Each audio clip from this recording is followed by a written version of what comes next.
second. All right, welcome everyone to part 1 of 3 of the workshop I call Emotions and Why I Hate Them. And I still hate them. It's been 8 years and I still hate them.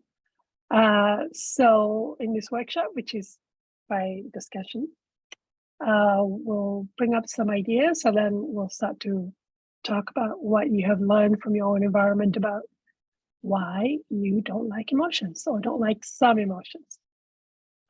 So for myself, it was 8 years ago when I came across a kind of like I think she's a Christian-based spiritual financial writer. So she had written a book, I think Spiritual Wisdom of Money or something like that. But in it, she wrote that if you have debt and you just can't get rid of debt, it's because you haven't forgiven. And I'm thinking, seriously? Forgiven? What's that? What's that mean? I shouldn't talk more about it. So then I started looking up forgiveness. And one person said, forgiveness is something that transcends all time and culture. Every culture seems to know something about forgiveness. There seems to be some kind of a law. So now I'm getting fixated. What law? What law? Tell me. And generally I attract books pretty quick. But this time, it took about 4 months before I attracted a book that was about forgiveness and repentance. And in it, there were lots of ideas, mainly about that suppressed emotion causes illnesses and suppressed emotion causes hardships and suppressed emotion affects your children. So 8 years later, here I am on a journey, continuing to explore the ideas. But I had never actually worked through why I don't like emotions, period. And it seems that if you have chronic pain, and I used to have chronic pain, then that means that you're blocked to all emotions. Like you're just blocked to feeling any emotions versus some other conditions which are specific about a specific kind of emotions. So I want to start with that, and hopefully everyone's able to participate in some way. But Adrian, you are fresh and raw in this issue. When you think about the idea that suppressed emotion is what's causing hardships, what comes for you? What comes up for you? Yeah, I see it every day, like in my practice. Like I witness that. I would say, for like personally, I don't see necessarily a lot of my emotions come out as like pain or in my body. Like it does, I'm sure, but not like a chronic pain situation, but it comes out more in my like behaviors, and like my mental state, like, feeling anxious or really distracted or really uncomfortable. And so like I'm trying to run away from myself. Yeah. So Okay. like, yeah. So you can see the addictions, because not only is there suppressed emotion, now we have to create addictions to suppress them. And those addictions create their own set of problems. Yeah. Like, I'm like very aware of my ways that I try to run away from my emotions. And I don't find, maybe because I'm so aware of that now, it doesn't have a chance to like go through my body and like present as body issues. Exactly. Yeah. I am also really curious about like the patterns of like, where those suppressed emotions like show up, like, what is the left hand versus the right hand, and exactly, like, the different thigh illnesses, versus the foot, and exactly. And for me, it's like you may have, say, lung issues, but you have lung issues of difficulty breathing or cancer or asthma or interstitial or adhesion. They're all different type of presentation, even though it's still lungs. Yeah. And or accident, attracting injury to the lungs. Again, you're still looking at the differences, which suppressed emotion, which denied emotion, denied truth is causing which type of illness. It's really fascinating. I'm so curious about those patterns. Absolutely. I'm like, does anybody actually have a roadmap for that? There's a book written by Annette Nuntil. Body is the Barometer of the Soul. It's Australian. It's very old edition. You can order it from Australia. Her work is really good. I want to do one of those one day. But there's a lot of people have done a lot of exploration. So when you Google it, a lot of people have somewhat similar ideas. But how about you, Kathy? What about the idea that suppressed emotion, that no matter what's happening in your life, you have to go, there's a suppressed emotion in me about this. What comes up for you when you hear that? Where do I begin? Do you agree? Are you frustrated about it? Yes, yes. Okay. Yes, I agree. Yes, I find it frustrating. Yes, I would love the roadmap. Yeah. And since we last talked when you were here, Yeah. and I've done a lot of exploration, a lot of contemplation, and a lot of meditation. Yeah. And realizing how words really matter, because you said something about being angry about sort of carrying my father, Yeah. so to speak. And I think that was true on a whole lot of levels, but I think it was, it was carrying the lie, the false image. Nice. Yeah. Got it. That I really got down to, that really. Words are, the words help you to move the emotion. It does. It's a distinction in finding the exact right word, but the word in itself isn't the emotion. It's just that it helps to kind of now allow it to float out. Yeah, absolutely. If you hadn't given me that to start with and really meditate on, I would never have gotten anywhere. And and then I think Adrian may have told you, since then I've had other health issues that have come I like them in my face. Good. And those are opportunities, those are movement, things are happening now. But we have learned from our childhood to suppress emotion, which is why now when we have to, even though we're suffering a lot and we could have opportunity to know what it's about, we shut it down. We don't want to hear it. We don't want to know it, because an emotion will start to come up. And we've learned to push it down so hard. We now have to look at our pushing technique itself. We have to look at, what is that? What have we learned about emotion that we now have to process emotionally, so that emotions can just flow easily, like a child, like an infant. So these are some of the things I want to talk about. And so if you think about it, if you think about the idea, when I thought about the idea of it's all about emotions, and I'm actually going to have to experience painful emotions, my first reaction was, but there's so much of it, but there's so much pain. But I worked my whole life pushing it all down. You want me to go back and bring them all up? Are you insane? These were the reactions I had when I first learned about it. I was very angry, and probably still angry about some of those ideas, that I'm actually going to have to feel pain. So it's the pain, the idea that this is pain, is what blocked me. And I've received a lot of emotional belief system from my family about pain. So what have you learned about feeling pain? Any of you? If somebody say, you need to go feel that pain, what's the first thing that comes up in your head? Well, I was always taught to avoid pain at all costs. Because? What do you know? Because? Yeah. I don't know. I don't know. It's just something we just avoid pain. You just avoid, you just brush it off, and if it is there, you pretend it's not. Yeah. You pretend it's not. Yeah. So is there an idea that you need to be tough? No, more just kind of get over it. Maybe there's a toughness. Get over it. Yeah. there's this feeling of you need to get over it. So I remember, Adrian, especially when you were going through all this emotion coming out of you, the thing that bothered you a lot was, when is this going to be over? It still bothers me. Exactly, because that belief system entered you. You're supposed to get over it. What's wrong with you? You haven't gotten over it. You've been crying for 35.5 seconds. That's long enough. Yeah. So that's one belief system.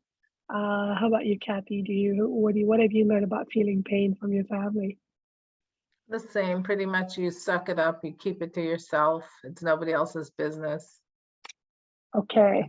So if you're feeling your emotions, then you're being blamed that you're making it somebody else's business.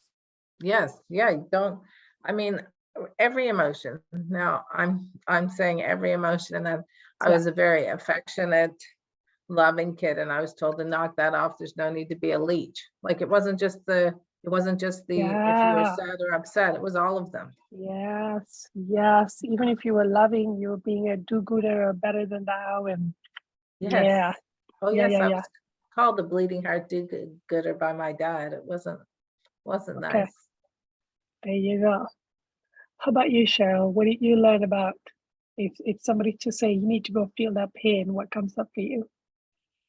I feel like I've dug into this a little bit, and Yeah. especially for physical pain, and when we're, helping other people do this kind of stuff too. One of the themes I think that came up anyway is the amount of fear that is around them. And the more fear there is, the more pain there is with it. And so it's just like kind of a theme through the noticing of like how much the more when there's more fear, there's that much more pain, and it just exemplifies everything for sure. And I've had some little adult temper tantrums over the last couple of weeks or however long. Awesome. Of like, Awesome. I don't want to, like, I just don't want to. And I just do you don't know want to. why? What is it you've learned about pain from your childhood? You better not be feeling pain because we better pretend it's not there. But there's something wrong with me, or there's something, probably something wrong with me, something wrong with how. Yeah, with how. So if you feel emotions, then you're saying something is wrong with what I've provided for you. Right? Because then your parent is saying, oh, you're feeling bad, you're feeling sad, you're feeling angry. Why? This is the tank I got. Like, the parents are taking it personally because you're releasing an emotion, which actually is true, because what you're doing is you're forgiving your parent and their conscience is getting triggered. So then they get mad at you and shut you down. That's why parents mostly suppress their children's emotion, because then their conscience will get triggered that they did do something wrong. So one of the blocks that's come up for you is, if I'm feeling pain, then that means I'm saying something is wrong, when what I should be saying is what? I should be grateful. I think it depends on the situation. I can, just what you said there, like I can identify instances in my life where I know the thing that I said brought stuff up for other people. And in that instance, I'm not supposed to be feeling anything. I'm supposed to be like, you go sort your own stuff out, like that. Don't take it on me, or don't. Okay. So you're now able to name the fear a little bit more. If I'm feeling pain, then somebody's going to have a reaction, and they're going to take it out on me and cause me even more pain. That's a good block right there. If I feel pain, I will get more pain. Yeah, I've definitely also been in other relationships where it's almost like the other person needs to one up that. So I'm having something that I need to deal with, and then their thing's worse. So now I never get to do my thing because your thing's so now you don't deserve it. Yeah, or I don't get space to explore any of that. So don't bring it up. You're not going to get to, with it or explore it, or my stuff's not. It doesn't get to be heard, or it's not. Maybe not good enough to be heard, or maybe something around that. Maybe. So there's a minimizing. So that's because it's recreating a childhood experience. So whenever you had an emotion, your parents minimized your experience, your emotion, because that's something I've done to my children, because my children have actually said, well, mom, whatever we're feeling, you had it worse. And I go, oh God. Because I've given them that feeling of like, you think this is bad? You know what it was like for me? So I've given those feelings, those projections when they were young. So now they feel like they're not allowed to surrender and grieve their experience because mine was worse. They don't have permission. So there's something there that I need to feel about for why I created that in my kids and others. So basically what we've learned in children is that you need to earn permission to feel your own feelings, basically. You're not even allowed to feel your own feelings. Somebody needs to decide if you're allowed to have it. That's pretty harsh, right? If you think about it that way. Yeah. So the block for you then would be, I don't have permission to feel my feeling because somebody said it's not so bad. And if I do go ahead and feel it, what do you think that person's going to do next? What's the projection coming at you?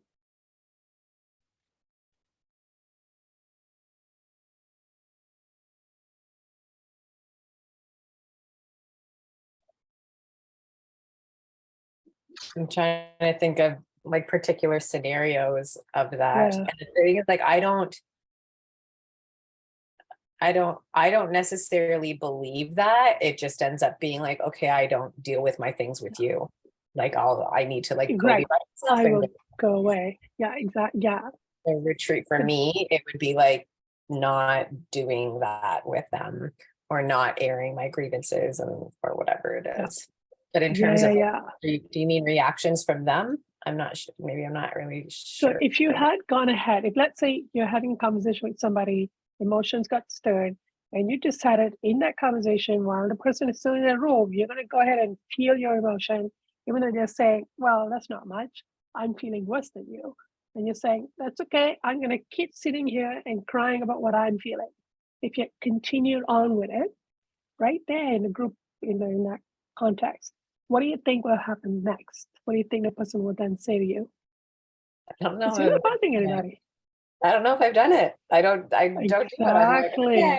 Like, it's more of, I just feel like, I feel like I've always been in this scenario where I'm like, okay, I'm composed gonna enough go. to be able to deal with my feelings later. Now let's deal with yours. Like, I just. See right So I there. just don't end up- So exactly. So I'm just trying to guess. I'm just trying to make some guesses here. And others can please jump in when you're kind of going, in that scenario, I wonder if my guess is if I had gone ahead and keep feeling my feelings, the other person would have said, you're being selfish. They would have accused me of being selfish, and that would have bothered me. I don't want to be called selfish. Or that their pain just ends up getting bigger. Like I see multiple people actually as having like, Yeah. they can't cope with this idea of me having pain. So then they end up just they get more pain, and it just feels like a bigger problem that I now am trying to also support this is so them good. with their pain while I'm trying to deal with it. Okay, this is really good. If again, it's about they're being selfish, but again, they're saying you can't feel your own emotion because you're supposed to be managing mine. How dare you? Now I'm going to go out of control because you dare to feel your own emotion. You dare to take responsibility for yourself, which means you're now not available to engage in addiction with somebody else, meet their addictions. So then some projections will come at you. We're now going to make you suffer. We're going to give you more pain for choosing to feel yourself. That's a lot of rage. That's a lot of anger. So there's this role that if I'm having emotions, then I'm not available, because when you're owning your emotions, you're not available for addictions. That's the thing. One thing about working with addiction is if I'm always in my own emotions, there's no room for anybody else's. I'm not available for addictions. And when you're always in your own emotion, people around you get mad because you're no longer pandering to them. And then that could be the block. The block is then it's terrifying to feel that rage come at me.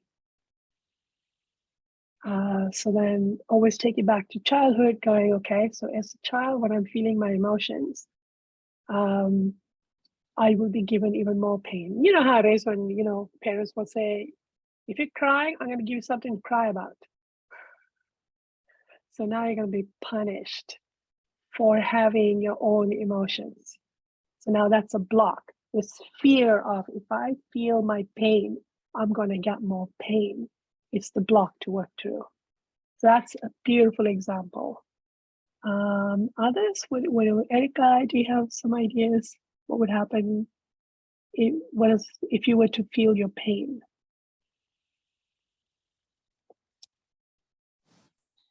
I think more so along the lines of what would happen for myself. A lot of guilt, I think, would flood in. Ooh, okay, guilt. What kind of guilt? Asking for help is hard sometimes. So being able to open up is hard sometimes. And I think being vulnerable can lead to a lot of like shame and guilt in certain circumstances. Why guilt? I'm still curious. What would the guilt be about? I guess it kind of goes back to what we were speaking about before. Like just get over it, kind of deal with yourself, like deal with things on your own. And then I guess I would just feel guilty from taking away from someone else's time or asking for too much. So having emotion is a burden.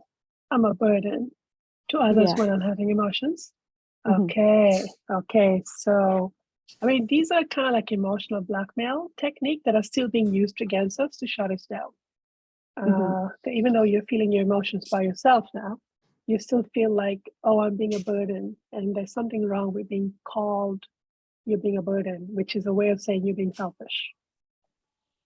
So that's definitely a block. And so when the emotion starts to move up, you're going to have to go through the layer of, I feel I'm being a burden because I'm feeling my own emotions. And you're going to have to let yourself feel the emotion. I feel I'm being selfish. I feel I'm being a burden. I'm a bad person. As you allow these emotions to just come out of you, as they come out, a truth will enter. Because when you have pain, which means you have a false belief, truth can't enter. You have to release it first. And then the truth enters and you go, wait a minute, I'm taking responsibility for my own emotions. How is that a burden? I'm actually releasing burden. Now you don't have to take care of me with addictions and comfort me and soothe me. I got me. I'm good. Like, that's ridiculous. So a lot of these feelings, you end up having the opposite truth wake up in you, and you start to become more and more self-empowered. Which is why I encourage you, go into the false belief, feel those blocks, because when the truth wakes up in you, you're always like, oh, the truth is the opposite. This is ridiculous. So that's I've had a lot of fun with waiting for the other thing to wake up in me. And I think, Adrian, you get quite a few of those. You had quite a few wake up calls with that, like the truth when it wakes up in you. What else do you feel about the idea that you're going to have to feel pain?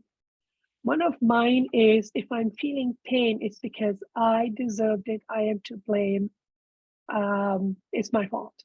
And that then gets me angry. But it wasn't my fault. Why should I be feeling pain? I didn't do anything wrong. That's my reaction to pain.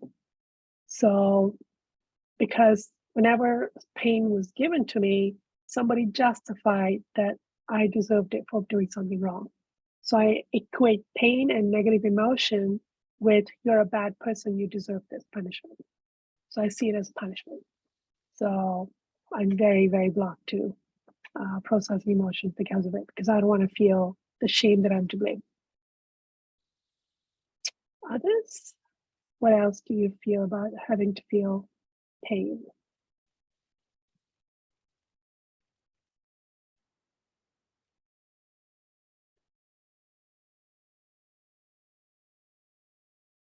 Adrian, do you have more? I mean, you're going through them right now, so Yeah, I like have all sorts of issues with pain. let's do it. Yeah. I mean, like resonating with what Erica was saying, like feeling like I'm a burden. Like I don't, Yeah. like feeling like if I'm feeling some pain or something difficult, then others don't want to be around me.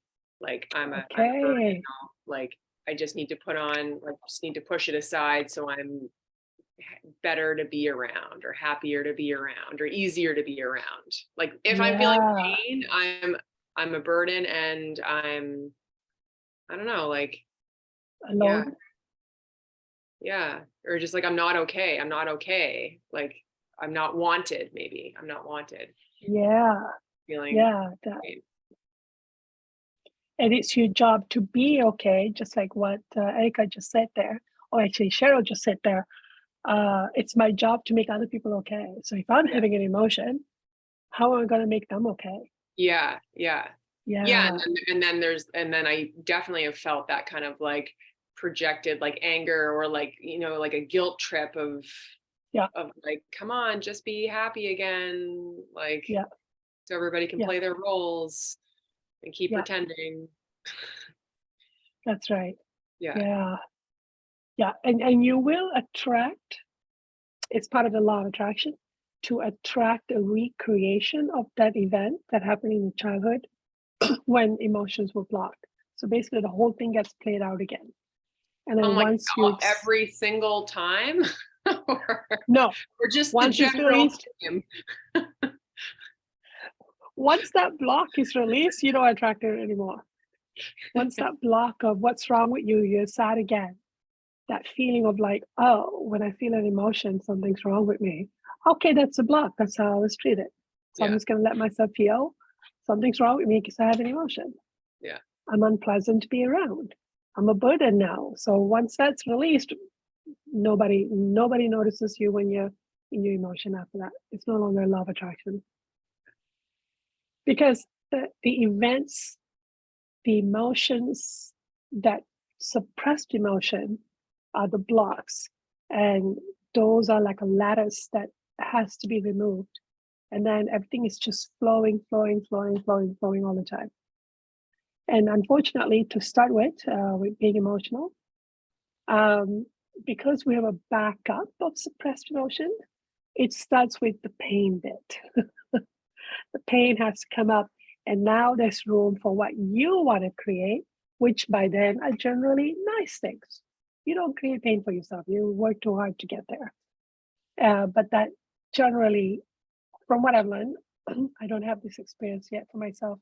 From what I've learned, emotions are in the soul, and that we are meant to be emotional all the time. That's how we experience who we are. That's how we experience pleasure. That's how we learn through it. That's how we receive information, messages, inspirations, sustenance, like everything comes to us emotionally. And so when an emotion gets suppressed, now there's a blockage in that part of the soul, and then everything else just dead. And so now law of attraction kicks in to keep creating events to help you to tap into that emotion again and surrender to it and release it and release it and release it. And one of my blocks used to be that if an emotion is being triggered, then it's telling me that something's wrong with me. It took me years to go, no, it's saying that I have an emotion suppressed. It's not saying that this is what I deserve. It's just saying it's blocked. And why is it blocked? Could have nothing to do with me. Could have been what others did to me. And that I used to get incensed. I used to get kind of like offended. Like, oh, what are you saying at this person? And it took me a while to go, no, it's just saying that I have an emotion that's suppressed. That's all law of attraction is trying to do. It's not trying to assess your, your integrity or whatever it is. It's just saying blocked, move. That's it. And as emotion moves, you feel energy. That's basically why children have so much vitality. They have energy because their emotions are moving. Most of them. They already suppressed emotion because of our environment very, very quickly. But you actually just said another one, like if I'm feeling emotion or if I'm feeling pain, then there's something wrong with me. That Yeah. like that was a big one for me. Like if I'm feeling That anything was, that's yeah. like outside of the scope of like generally happy, then there's something tiny wrong. little, tiny Yeah. sear. Yeah. Otherwise, oh, you're manic, too much joy, or Yeah. Like what's wrong with you? Like what? Like there's something wrong. Because yeah. that Okay, so there is something wrong with me if I'm feeling emotion. Okay, so you're gonna have to let yourself go through this emotionally. You're gonna actually have to let yourself feel the block, because there's an emotion, it's got to move.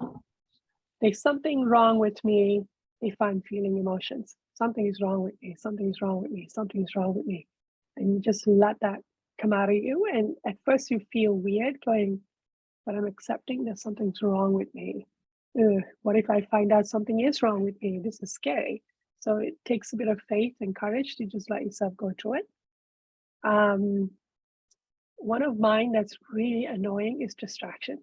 So my feeling is that when I was young, my parents distracted me whenever I had an emotion. Distraction technique was what was used. And I work in vaccination, and I see a lot of parents trying to distract their children around the experience of vaccinations and not letting them process their experience, just release it. So I'm looking at it going, yeah, I know what it's like to be an adult that's constantly distracting myself. I'm constantly, boom, I'm out of an emotion. I don't know what it's going to take to work through that. So if I'm to work through, I'm constantly distracting myself when I feel an emotion. What do you think the fear could be that's driving that? Because there's always a fear driving it. I'm actually curious. I haven't actually worked through it. What do you guys just stab away at it? Make some guesses. Just repeat the question one more time. Yeah, for sure. I'm constantly distracting myself when I'm feeling an emotion. What do you think that is? What's driving the distraction? What fear could be driving that?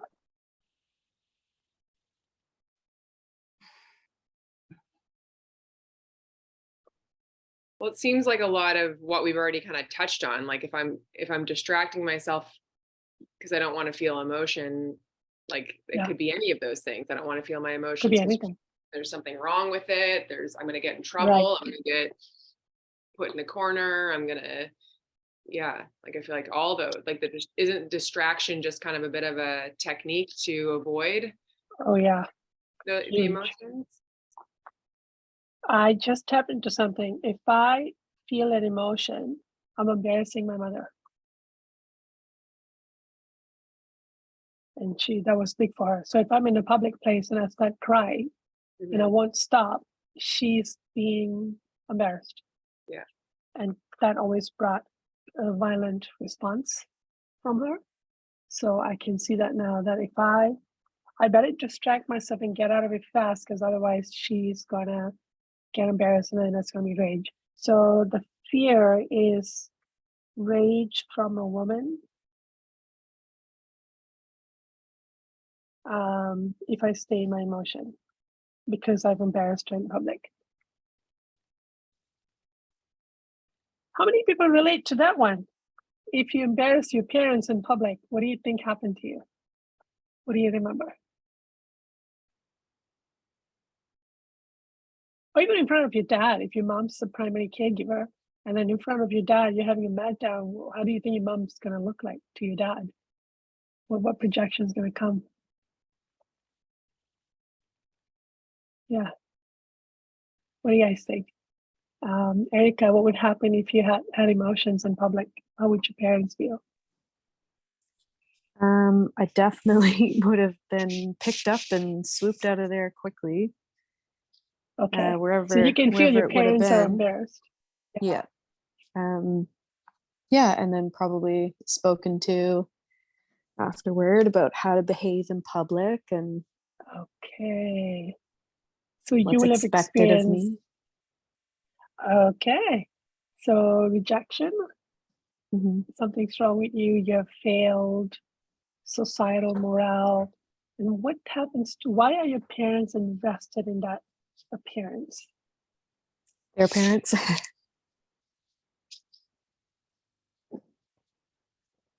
Sorry? Their Or your parents. parents?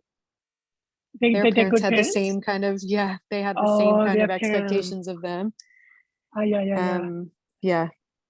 But were your parents invested in the idea that they're good parents and this is how they need to look like, or that they're a respectable member of likely. society? Yeah, likely all that. Okay. So, so, and those are facades. So when you start to really surrender to your emotion, you're going to start to remember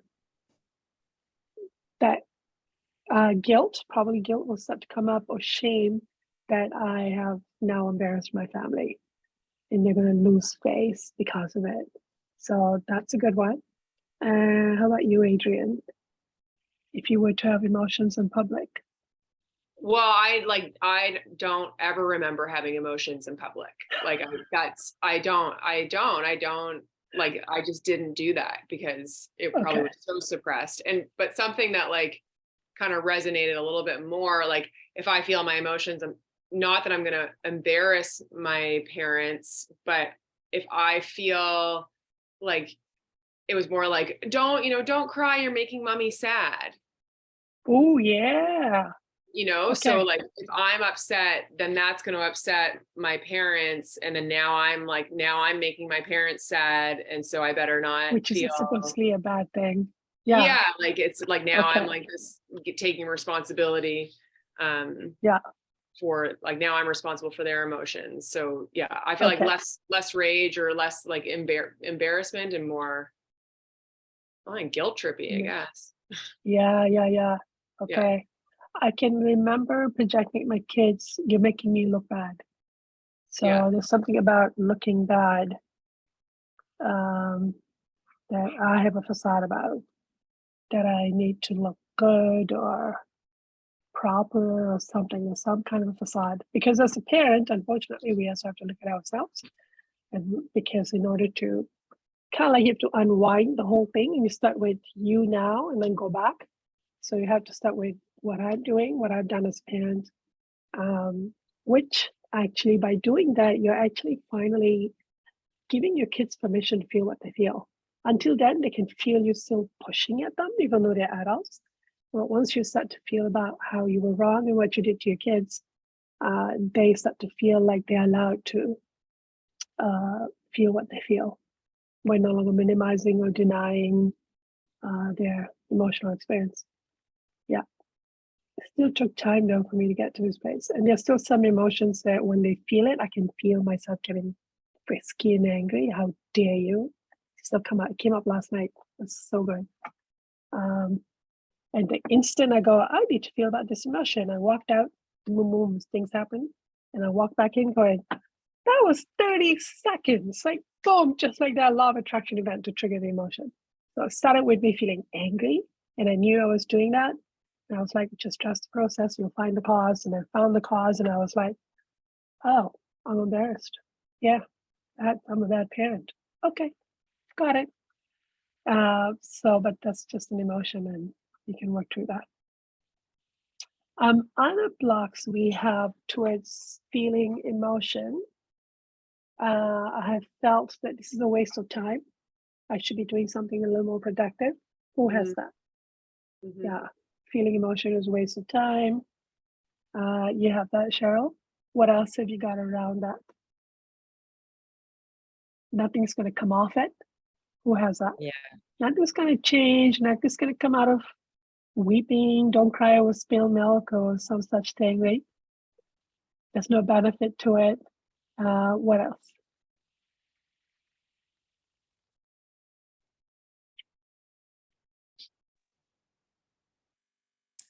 I was I gonna say guess, oh, go ahead, Erica. no, you go, Kathy. I was just gonna say from the other side of it as a parent, Yeah. that you always keep it together for your kids. Yeah. And What you a lie we suppress believe. emotions, yeah, on the other side of it. Yeah, no, I believe that. Yep. I need to keep it together. So something about being emotional mean you're falling apart, right? Yes, exactly. Yeah. And And it's you're like, turns out my children are damaged because I kept it together. Like, oh God, the opposite. The truth is the opposite. Girl, this that's a crazy good one. image that you always have to keep it together to keep your kids sound and Yeah. safe and healthy. And it's a really unrealistic expectation. Now that I have all grown children, I can see that. Yeah. And yet the suppressed emotion are like choking the life out of our kids because all the Yes. suppressed emotions are like screaming at the kids. And a lot of people like Adrian's doing all his work. She's now beginning to remember going, oh my God, I felt what my parents were feeling. I could feel it. They had this face of like, what are you talking about? When they were like drowning in the emotions. Because as children, we're feeling everything they're denying, they're suppressing. So it ended up doing the opposite to our kids. So that's a good one. Thank you. And I remember being Erica? a kid and knowing that in the grocery store you would never dare say anything. Like it wasn't I was worried about being carried out. It was like you wouldn't even try it. You would Yeah, not try it. So yeah. Something's yeah, already happened to you by that point. Yeah. Don't yeah, make me look bad or yeah, else. Yeah. Okay. yeah. Erica, you were about to say something. I actually was about to ask almost exactly what Kathy asked. I have a 3.5-year-old, so I Yeah. don't want him to, remember me crying all the time as a child. Okay. I don't want him to Okay. look back and see his mom as, crying all the time. Okay. And why is that? What do you think that would do for him? What's the fear there? I don't know. I like if he sees me upset, um, he's a little empathetic being, so he comes over and tries to console me. And I remember doing Okay. that a lot for my mother, and Okay. so I don't want, So you know, so the consoling is a clue from what I've learned is that when I'm crying and somebody come to console me, I'm actually not wanting to feel the emotion. I still don't mhm, want to surrender into it. So that can become like, oh, wait a minute, he's coming to console me, or a pet's coming to console me. That means that what's coming out of me is, please make me feel better. Please comfort me. That's what's coming out of me. I still haven't dropped into the emotion. I'm still in a tantrum. So that's a very good clue. And the moment you drop into it, he'll quietly walk away and be happily playing. In fact, okay, he'll feel lighter because all this thing coming out of you is now being owned and it's coming and it's released, it's gone. So, but try it out experimentally And I have about like it. a great like story of that happening. Like it was like a year or two ago, and I was like deep in like a causal emotion of something. I'm like in my house, like weeping about I don't even know what anymore. And my brother comes over and knocks on my door unannounced, and he has my two nieces with me. And so it was so interesting to see the generational response to Okay. my sadness or whatever, to my Okay. emotion. My brother like literally like ran away. And my like 8-year-old niece at the time, she was like, auntie, like you're crying. And I'm like, yeah, I'm just feeling sad right now. And the youngest one didn't even blink an eye. She just came in the house, she like gave me a hug like she normally does, and then just like puttered around my living room like while I'm still crying. And like Yeah. it didn't even phase No. her. That No. not because she's a cold-hearted child, I No. feel like I wasn't in a place of No looking for that projections. consolation or needing anything from them. And so they were Exactly. just able to be there, Yeah. and it was fine. Exactly. Like, it was really It's interesting very interesting. Yeah. to It's witness. very so that because we have to learn about like, okay, am I in addiction? Am I in anger? Am I really finally releasing emotion? How do you even know? What is the difference? So your law of attraction is a very good way to give you that. And when a child is under 7, the child is constantly reflecting you. So whatever he's feeling, if he's feeling upset, if he's feeling groggy, if he's feeling whatever he's feeling, you can say, that's my emotion. That's mine. I'll take it back. I'll feel it. And he'll switch just like that. So under 7, you can do so much good. so much good, because all his emotion you're feeling is going to be coming out of him. It's no longer his burden. He can feel his own emotion, his own nature, will just be off creating his own life. It's the best thing you can do for him. But you still have to work through the block. If I'm crying all the time, somehow this is going to harm my child. He's going to remember a sad mommy. Just let yourself work through that feeling, let yourself go through it, and then some kind of truth will come in you. And then you'll be like, actually, he's going to have a mom that's lighter because she's released her burden. How the hell is that a bad thing? Or something will happen. Yeah, that's a very good one. And Adrienne, like, she does quite a bit of processing, thinking of her niece. Like, I feel this, it'll get easier for both of them, both nieces. Yeah. What else? I also have feelings of, I don't want to feel emotions because I don't want to remember what happened, is a big one for me. I do not want to remember. Like, I've worked so hard and I beautifully, miraculously created a life around not remembering, which, by the way, is called PTSD. That's what PTSD is. It's about avoiding memory, avoiding all triggers that will take you back to a memory. And only to be told that I'm going to have to go back and remember. Very mad about it. So, do you guys have stuff like that? Things I don't want to remember. What else do you have for yourself? I hate having to feel pain because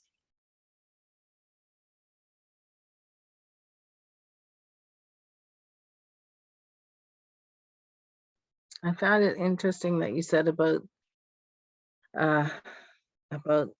memory, because I waffle sometimes. I pretty much, this sounds so crazy when I say it out loud, but I pretty much forget my previous marriage, a lot of it. Like, I remember yeah. very little of it. I had a not very nice husband, and I forget a lot of it. But I don't know if it's PTSD type thing, or if it's actually because I had a stroke, or if it's, or if I use this, the same difference. Okay. Because the choice is, I don't want to remember what happened in that because the emotions hurt, or I don't want to feel because then I don't want to remember. For me, it's kind of the same thing. But there's a choice we make about, I don't want to remember those things again. So I'm going to shut that off. And eventually those brain cells actually starts to die because you don't want to remember. So over time, your memory goes down in many areas. So I've just begun to go back to remembering my marriage.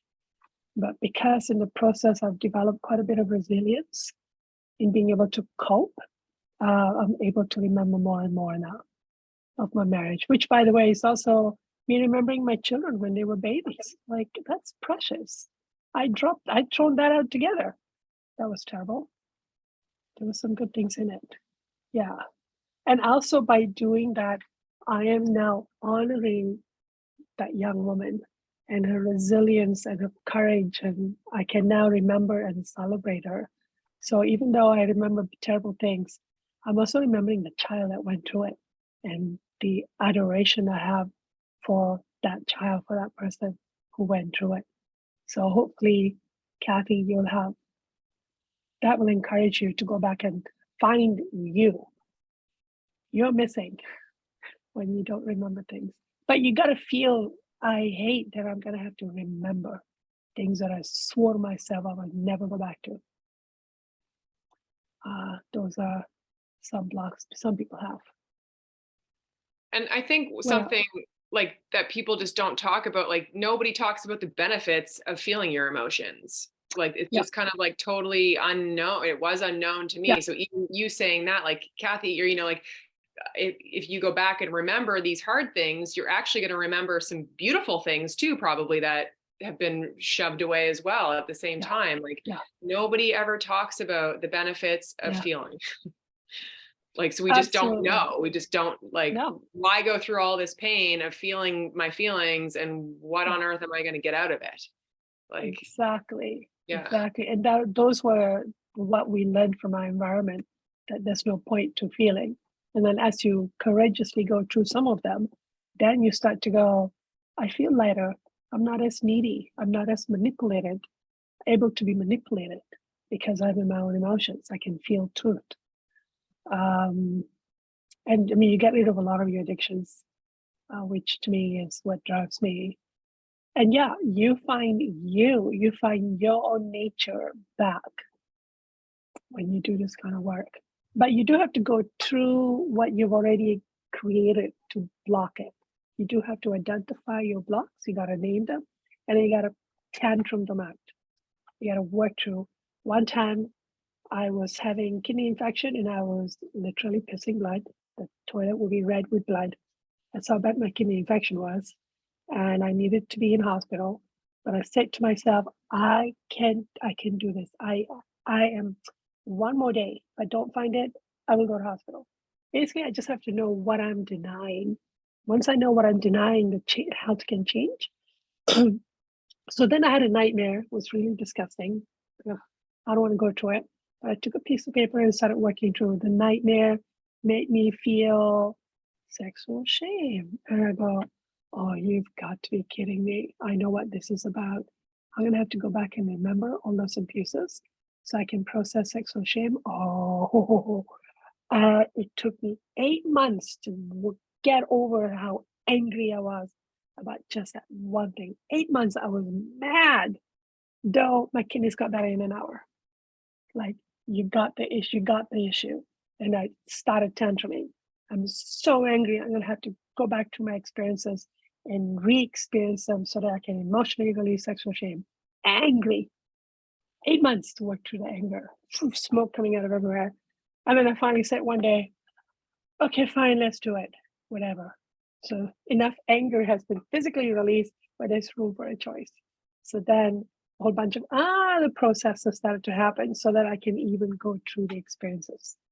And even now I can do it maybe 10, 30 seconds at a time. Like, it's so bad. I have to develop a lot of structure in which that can happen, which again teaches me a lot of things on what healing is and how you create that system. And it's beautiful. You just keep learning and learning so many things and become resilient in the process. But the blocks are necessary to go through. Why do I have to feel pain? Why do I have to remember? Why do I have to feel that it was all my fault? What else? What else come up for you? Like, Adrian, you're going through despair right now. Are you almost done, or how are you feeling about that? Good question. Am I through that one? When will this be over? Well, yeah.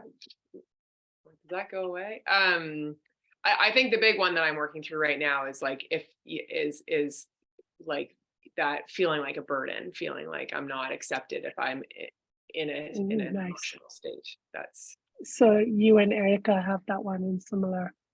that's Yeah. definitely heightened for me.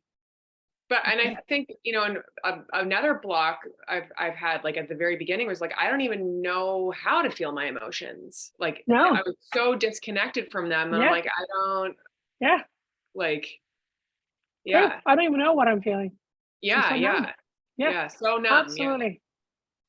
Absolutely. And those are also things to work through. And usually it's all fears and fears and fears. Yeah. And I literally physically will shake in fear to release it. And it's been 8 years of releasing fear, so that I can then access the emotion. Other people do it differently. They don't necessarily process the fear, which I think is like, how do you even do it? I can't. I don't have a choice. There's so much block, so much fear and terror. So those are some blocks. And then Cheryl, do you have some other reasons? Yeah, I feel like more recently, I sort of the first one that I really like sat down and journal and kind of almost went through the steps with. I Yeah. was like, okay, like had a huge shift from it. But there's, like you're saying, like, oh, it can take you 8 months to sort through that. So it's almost like maybe there's other things underlying it, like a denial of like, it can't be, or like self-doubt of like, it can't be that, like, I've already done that, or I've Yeah. already processed that one. Like, Good now, one. why is this coming up again? Like, that's not a thing. Ex- So Good I think one. really Yeah. like trusting myself is a big thing, I think, in a lot of Yeah. and Already been through this. Why am I doing this again? yeah, Yeah, or yeah, like yeah. like, yeah, and it's not even that I don't, it's not that I realize I don't want to, it's a full on like, but I thought that I just didn't think it was a thing anymore, Yeah. or not trusting myself that it's a thing. And I think that came up when Yeah. you and I spoke together, just us Yeah. two, Dharm, that it was a lot of like, not like, oh, well, this issue must be more of me, because it can't just be that I'm feeling the other person's feelings. There must be something wrong with me still. And so like not trusting where some of those things are coming from. Yes. Yeah. Okay. So yeah. And when you're not feeling your own feelings, how are you going to trust? When you're able to feel your own feelings all the time, you actually learn to trust, because you can feel yourself and you can feel truth better. So when you're blocked, you can't trust. Who is there to trust? The only thing you can trust is you. So that's that. Another new block I discovered was, if I'm feeling emotions, that means I'm a failure. For some reason, I have associated in my head, feeling emotions means that I've given up, means that I failed, means that it's over and beyond repair. It's done, it's gone for good. I'm not strong. Then you're allowed to cry about it because you've failed. So then I'm like, I will never fail. And it's a big part of my facade is this big, strong, never give up woman. And the idea that I have to feel I have failed, oh, so bad. So much terror is multi-generational. So for me, being emotional means saying I failed. I'm a failure. That's another block. Others can be, I will die from this. I will go insane. This will never end. Those three generally are the big ones. You've hit the big one when you start feeling that. And going insane, unfortunately, is happening a lot to me right now. A lot of the trauma I went through was so severe that parts of me actually did go insane. And so I have to now allow insanity to come back up, allowing myself to experience that I've gone insane in the shock of what's happening and how heavily I had to suppress it. So that's very confronting, to let yourself go insane so that you can process it. Those can be other things to feel about. And I've So- definitely felt those. Yeah, like that's, like, okay, this one's gonna kill me. Like, this one's if I gonna kill feel me. this, Yep, this one will kill me. Like, I'm not coming back from this one. They can feel so intense. Exactly. Yeah. Exactly. So you do need a very strong motivation, a very strong desire for like, so why are you doing this? You do need a strong reason for it. For me, knowing that and having seen how much my children were struggling, knowing that it was my unreleased emotion that entered them and caused their suffering has been a huge motivation. And then when I started to look at addictions, and then I started to see the damage the addiction causes, that's been another big one for me that keeps me going. So you need to find something, some kind of truth that will keep driving you, some kind of pain you're having in your life right now that you're like, I just can't go back to that. This has got to stop for me. I'll do whatever it takes. Then it'll keep you going. Because at first, when you start to confront the pain, you haven't developed the resiliency yet, the skills yet. It's hard. It's very, very hard to go through that time. I feel like after 7 years, I finally got some kind of lightness that can dip in and pull up the painful parts better, though I'm still blocked to emotions. But I don't believe most people I help don't take 7 years to get there. They get there much faster. They just have less block and less trauma, thank God. So it's very satisfying to see people just up and go with the process. It doesn't have to be so hard for you. But as a teacher, it's very good that it's just hard for me, because then I have to learn about every single nuances in the process. That's satisfying for me. So to wrap up today, I like to suggest that you let yourself reflect on what you've learned from your environment about why feeling emotion is terrible. It's a terrible thing to have to feel emotions. What have you learned from your environment? Why do you hate feeling emotions? Let yourself, and your life will probably start bringing lots of examples to trigger your block so that you can identify it and then bring it back next week. Then we can go deeper into it. Any questions we have so far? It sucks that it has to be emotion. I still feel it sucks that this is the way. I'm very good at finding every other ways to avoid it. I used to do Esther Hicks work. The Hicks's work, I used to teach the work. That's how well I knew it.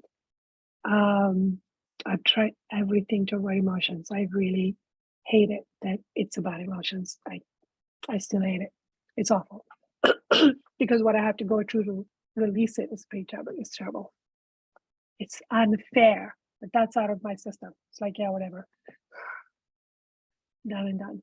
So let yourself go through all the beliefs you have absorbed from your family about why you should not be feeling emotions.